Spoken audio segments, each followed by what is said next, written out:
ሶስቱ መሰረቶች ቢስሚላሂር ረህማኒር ረሂም በአላህ ስም እጅግ በጣም ሩህሩህ እጅግ በጣም አዛኝ በሆነው ኢዕለም ረሂመከላህ አላህ ይዘንልህና እወቅ አነሁ የጅቡ ዐለይና እነሆ በእኛ ላይ ግድ ይላል ተዓልሙ አርበዒ መሳኢል አራት መሰረታዊ ነገሮችን መማሩና ማወቁ በእኛ ላይ ግድ ይላል።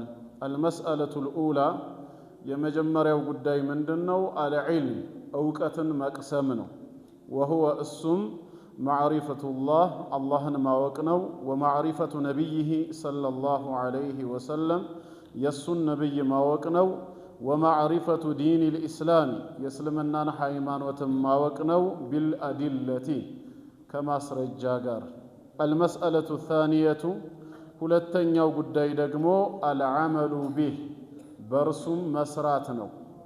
አልመስአለቱ ታሊሰቱ ሶስተኛው ጉዳይ ደግሞ አዳዕወቱ ኢለይ ወደ እርሱ ጥሪ ማድረግ ነው። አልመስአለቱ ራቢዓ አራተኛው ጉዳይ አሰብሩ ትዕግስት ማድረግ ነው። ዐለል አዛ ፊህ በሱ ላይ ያለን ለሚደርስ መከራ ሰብር ማድረግ ነው። ወደሊሉ ለዚህም ማስረጃው ቀውሉሁ ተዓላ እንዲህ የሚለው የአላህ ቃል ነው። ወልዐስር በጊዜያት እምላለሁ ኢነል ኢንሳነ ለፊ ኹስር ሰው በጠቅላላ በከሳራ ውስጥ ነው ያለው።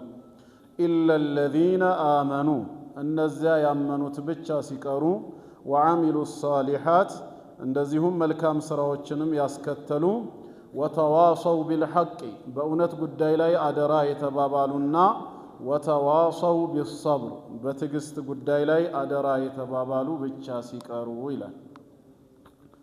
ኢንሻአላህ እንግዲህ ጌታችን አምላካችን አላህ ፍቃዱ ከሆነ ዛሬ ኪታቡን አሊፍ ብለን እንጀምራለን። አልኡሱሉ ሰላሰቱ ይሄ ኪታብ እንግዲህ ሶስቱ መሰረቶች ይላል። አስል ማለት መሰረት ማለት ሲሆን ኡሱል ከተባለ ጀምዕ ነው የሚሆነው መሰረቶች ይሆናል ማለት ነው። ዋው የሌለው አሊፍ ሷድና ላም ከሆነ አስል ይባላል። መሰረት ማ ዩብና ገይሩሁ ዐለይህ ሌላው ነገር በሱ ላይ የሚገነባበት ለሌሎች ግንባታዎች ሁሉ መሰረት የሆነ ነገር አስል ተብሎ ይጠራል።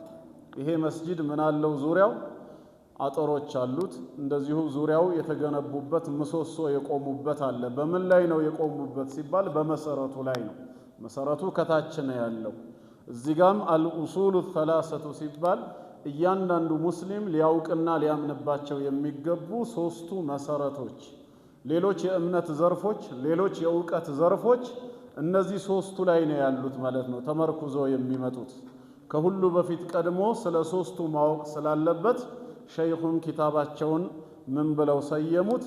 አልኡሱሉ ሰላሰቱ ሶስቱ መሰረቶች፣ ስለ ጌታ አላህ ማንነት፣ ስለ ነቢያችን ሰለላሁ ዐለይሂ ወሰለም ማንነትና ስለምንከተለው ሃይማኖት ስለ እስልምና ምንነት በዝርዝር የሚያስተምር የሆነ መጽሐፍ ማለት ነው። ሶስቱ ሲባል እነዚህ ናቸው። ቀብር ውስጥም ስንገባ የምንጠየቀው መን ረቡክ ማን ነው ዱንያ ላይ እያለህ ስታመልከው የነበረው ጌታ፣ ወመን ነቢዩክ የምትከተለው ነቢይህ ማን ነው፣ ወማ ዲኑክ ሃይማኖቴ ብለህ ያዝከው ደግሞ ሃይማኖትህ የቱ ነው ነው። እነዚህ ሶስቱ ምንድናቸው? ኡሱል መሰረቶች ናቸው ለሌሎቹም እምነቶች ማለት ነው። የኪታቡ አዘጋጅ ሙሐመድ ኢብኑ አብዱል ወሃብ ተብለው ይጠራሉ።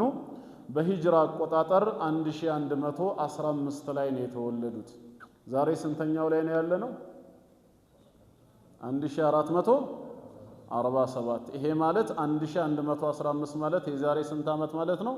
332 ከ332 ዓመት በፊት እንደ ሂጅራ አቆጣጠር በ1115 እንደ አውሮፓውያኑ በ1703 ተወለዱ። የት ነው የተወለዱት ከተባለ ደግሞ የተወለዱት ከሪያድ ዋና ከተማ የሳዑዲ ወደ 35 ወይም 37 ኪሎ ሜትር ርቃ የምትገኝ ዑየይና ተብላ የምትጠራ መንደር ነው።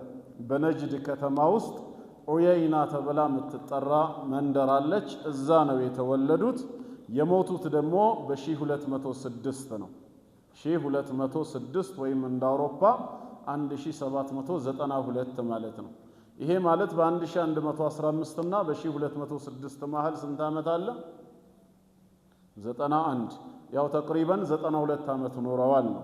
እንደ አውሮፓው ደግሞ ካየነው በ1703 እና በ1792 መሃል ስንት አለ?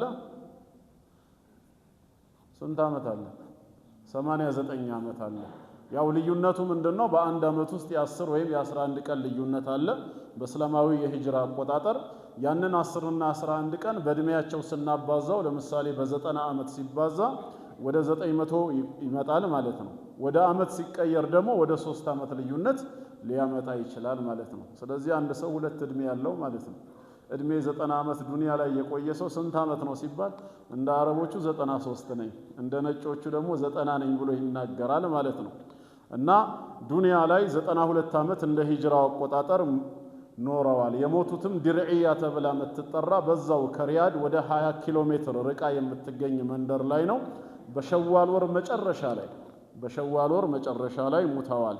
እና ለዚህ ደግሞ ለኡመቱ ብዙ ኪታቦችን አዘጋጅተው ነው ያለፉት። ከነዛ መካከል ኪታቡ ተውሂድ الذي هو حق الله على العبيد የሚለው በዋነኝነት የሚጠቀሰው የመጀመሪያ አካባቢ ያዘጋጁት መጽሐፍ ነው። ኪታብ አልከባኢር የሚላላቸው ታላላቅ ወንጀሎች በቁርአንና በሐዲስ የተጠቀሱትን ያብራሩበት አልኡሱሉ ሰላሰቱ ሶስቱ መሰረቶች ያሉት በአላህ ፍቃድ ዛሬ የምንጀምረው። እንዲሁም ኪታብ አልቀዋዒዱል አርባዕ አራቱ መሰረታዊ መርሆች ብለው በተውሂድ ዙሪያ ያስቀመጡት። አምስተኛ ከሽፉ ሹብሃት በተውሂድ ላይ ሊነሱ የሚችሉ ሹብሃቶች ወይም አንዳንድ ተግባራቶች ሽርክ ሆነው ሳለ ሽርክ አይደለም የሚሉ ሰዎች የሚያቀርቧቸው ብዥታዎችና ምላሽ የተሰጠበት ኪታብ ነው። ስድስተኛ ኡሱሉል ኢማን መሰረታዊ በሆኑ የእምነት ጉዳዮች ላይ ዝርዝር ማብራሪያ የሰጡበት ኡሱሉል ኢማን የሚል ኪታብ አላቸው። ሰባት ፈድሉል ኢስላም የእስልምና ሃይማኖት ያለው ትሩፋቱ ከሌሎች ሃይማኖቶችም እንዲሁም ለተከታዮቹ ያለው ትሩፋቱ ምን እንደሆነ ያብራሩበታል። ስምንተኛ መሳኢሉል ጃሂልያ ረሱል አለይሂ ሰላቱ ወሰላም ነብይና መልእክተኛ ሆነው ሲላኩ በወቅቱ የነበሩት መሐይማኖች የሚያነሷቸው ጉዳዮች እሳቸው ወደ ተውሂድ ጥሪ ሲያደርጉላቸው የነዛ ሰዎች ምን እንደነበረና ምላሹ ምን መሆን እንዳለበት ያብራሩበት ነው። ዘጠነኛ ደግሞ የረሱል አለይሂ ሰላቱ ወሰላምን ሲራ ኢኽቲሳር አድርገው የኢብን አልቀይም ዛዱል መዓድን ኢኽቲሳር አድርገው ያዘጋጁበትም ኪታብ አለ። ነዋቂዱል ኢስላም የአንድን ሰው እስልምና ሊንዱ የሚችሉ 10 አፍራሽ ነገሮች አንድ ሰው በሸሃደተይን ወይም በላኢላሃ ኢላላህ እስልምናው ከጸደቀለት በኋላ ተመልሶ ግን ሊያስወጡት የሚችሉ ነገሮች አሉ። ከነዚህ ውስጥ 10ን ጠቅሰው እስልምናን የሚንዱ ምን እንደሆኑ አብራርተዋል። ሽሩጡ ሰላቲ ወአርካኒሃ ወዋጂባቲሃ የሰላት መስፈርቶች፣ ዋጂባቶች፣ ማዕዘናቶች ምን እንደሆኑም ያብራሩበት የፊቅህ ኪታብም አንድ ላይ ያላቸው ያው ከራሳችሁ ኪታብ ጋር የተያያዘ ነው። ወደ 13 የሚደርሱ ኪታቦች አሏቸው ማለት ነው። እና አላህ ከፈቀደ ዛሬ አንዱን ልንመለከት ነው። ቢስሚላሂር ረህማኒር ረሂም በአላህ ስም እጅግ በጣም ሩህሩህ እጅግ በጣም አዛኝ በሆነው እንጀምራለን። ሸይኹ ይህንን ጽሑፋቸውን ሲጀምሩ በጌታ አላህ ስም ነው የጀመሩት። ኢቅቲዳአን ቢልኪታቢል ዐዚዝ ታላቁና አሸናፊ የሆነውን የቅዱስ ቁርአንን አስተምህሮና መርህ በመከተል ነው። ቁርአን 114 ሱራዎች አሉት። 113ቱም ሱራዎች ሲጀምሩ ቢስሚላሂር ረህማኒር ረሂም ነው የሚሉት። ያንን በመከተል ሸይኹም ጀምረዋል።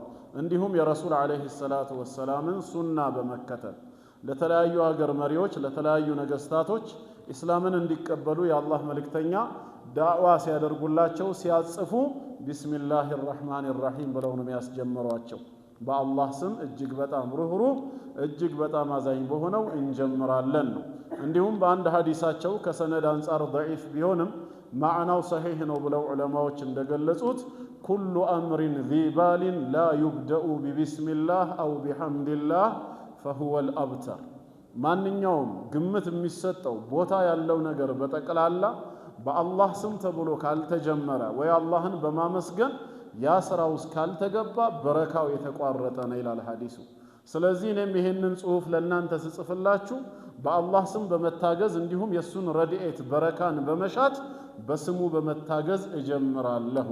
ማንኛውም የተቀደሰ ተግባር ሙስሊም የሆነ ሰው በአላህ ስም በመታገዝ ይጀምራል ማለት ነው። ቢስሚላህ ሲል ባኢቷ በአንድ ማዕናው ምንድነው ሊልኢስቲዓና ይሆናል ማለት ነው። በአላህ ስም በመታገዝ ይሄን የምጽፈውን ነገር ጀምራለሁ የምበላውንም ነገር እንደዚሁ በረካ አገኝበት ዘንድ በሱ በመታገዝ እጀምራለሁ እንደማለት ነው።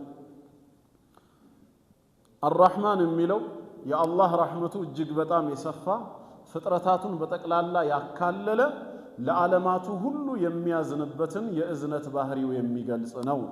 አላህ ፀሐይን ሲያወጣ ዝናብንም ሲያወርድ ከመሬትም እንደዚሁ እጽዋትን ሲያበቅል ላመኑ ባሪያዎቼ ብቻ ብሎ ነጥሎ አይሰራም። እነዚህ ሁሉ የራህመቱ መገለጫ የሆኑት ያመነውም የካደውም ጭምር አብሮ ይደርሰዋል። እንዲህ አይነት ራህመቱ ለኸልቁ ሁሉ የተዳረሰ መሆኑን የሚያሳየው ስሙ አርራህማን የሚለው ነው። ረበና ወሲዕተ ኩለ ሸይእን ረሕመተን ወዒልማ፣ አንተ በእውቀትህም በራህመትህ በእዝነትህ ሁሉን ነገር የሰፋህ ነህ። ያንተ እውቀት ያላካበበው ራህመትህ ያልደረሰው አንድም መኽሉቅ የለም ነው። በአርራህማንነቱ ለፍጡራኑ ሁሉ እዝነቱን የሚያካልል መሆኑን ሲገልጽ፣ አርረሒም የሚለው ደግሞ ለሙእሚኖች ብቻ በተነጠለ መልኩ ነገ የውሙል ቂያማ የሚያዝንበት እዝነቱን የሚገልጽ ስሙ ነው። ወካነ ቢልሙእሚኒነ ረሒማ፣ አላህ ለምእመናን ባሪያዎቹ አዛኝ ነውና ባለው መሰረት ማለት ነው። ነገ የውሙል ቂያማ የአላህ ረሕመት በአላህ አምነው ሙስሊም ለሆኑ ወንጀለኛም ይሁኑ አይሁኑ ለምእመናን ባሮቹ ብቻ ነው። ከሃዲያኖች ረሕመት የላቸውም የቂያም ቀን። በዚህ በዱንያ ግን ለሁሉም የተዳረሰ ስለሆነ አርራህማን የሚለው ሁሉን የሰፋ ረሕመቱን ሲገልጽ፣ አርረሒምነቱ ደግሞ ኻሱን ቢልሙእሚኒን ለምእመናን ብቻ በተግባር የሚያዝንበትን እዝነቱን ያሳያል ነው። ወይ በሌላ ተፍሲሩ አርራህማን የሚለው ወስፉን ዛቲይ በዛቱ በማንነቱ እዝነትን የተላበሰ ጌታ መሆኑን ሲገልጽ፣ አርረሒም የሚለው ደግሞ ያ እዝነት ወደኛ መድረሱ ሙተዓዲ ሆኖ እኛ ጋር መምጣቱን የሚያሳይ ነው። አላህ በዛቱ አርራህማን ነው፣ በተግባርም ለእኛ ረሕመትን ሲለቅልን አርረሒም መሆኑን ያሳያል ማለት ነው። በእንደዚህ አይነቱ ጌታ ስም በመታገዝ እጀምራለሁ። አላህ የሚለው የተጸውኦ ስሙ ነው። አጠቃላይ ሌሎች 99ኙንም ስሞች የሚያቅፍ የሆነ የተጸውኦ ስም ተብሎ ይጠራል ማለት ነው። ስሙም አጃኢብ የሆነ ተአምራዊ ስም ነው። ምንም ፊደል በቆረጣችሁበት ቁጥር የቀረው አላህን ከማመልከት የማይቦዝን የሆነ አላህ የሚለው ከአራት ፊደሎች የተዘጋጀ ነው። የመጀመሪያው ላይ ምን አለ? ሐምዘቱል ወስል ወይም አሊፍ አለ። ከዛ ሁለት ላሞች አሉ። መጨረሻ ላይ ሃኡ ሰድርያ ሃ አለ። ከነዚህ አራት ፊደሎች ነው አላሁ ብለን የምንጠራው። እንጽፈውና ብላክቦርድ ላይ የመጀመሪያውን አሊፍ ስናስወግደው የቀረው ምን ይሆናል? ሊላህ ይላል። ወሊላሂ ማ ፊ ሰማዋት ወማ ፊል አርድ እያለ ሊላህ የሚለው ራሱ አላህነቱን ከመጠቆም የማይቦዝን ነው። ሁለት ፊደል ደግሞ እንቁረጥ ብለን የመጀመሪያውን አሊፍና ላምን ስናስወግደው የቀረው ምን ይሆናል? ለሁ የሚል ይሆናል አይደለም? ወለሁ ማ ሰከነ ቢልለይሊ ወነሃር ወለሁ መን ፊ ሰማዋት ወልአርድ፣ በሰማይ በምድር ያለው ሁሉ በቀንም በሌሊትም የረጋው ሁሉ የእርሱ ነው እያለ ለሁ የሚለው አሁንም አላህነቱን ነው የሚያመላክተው። ሶስቱን ፊደሎች ብናስወግዳቸውስ አሊፍና ሁለቱን ላሞች ማን ይቀራል? ሁ የሚል ብቻ ይቀራል። አልዋው ዒወዱን አን ዶም። ሁ የተባለው ማን ነው ሲባል አሁንም እሱ ነው። ወዒንደሁ ሱረቱል አንዓም ቁጥር 59 ላይ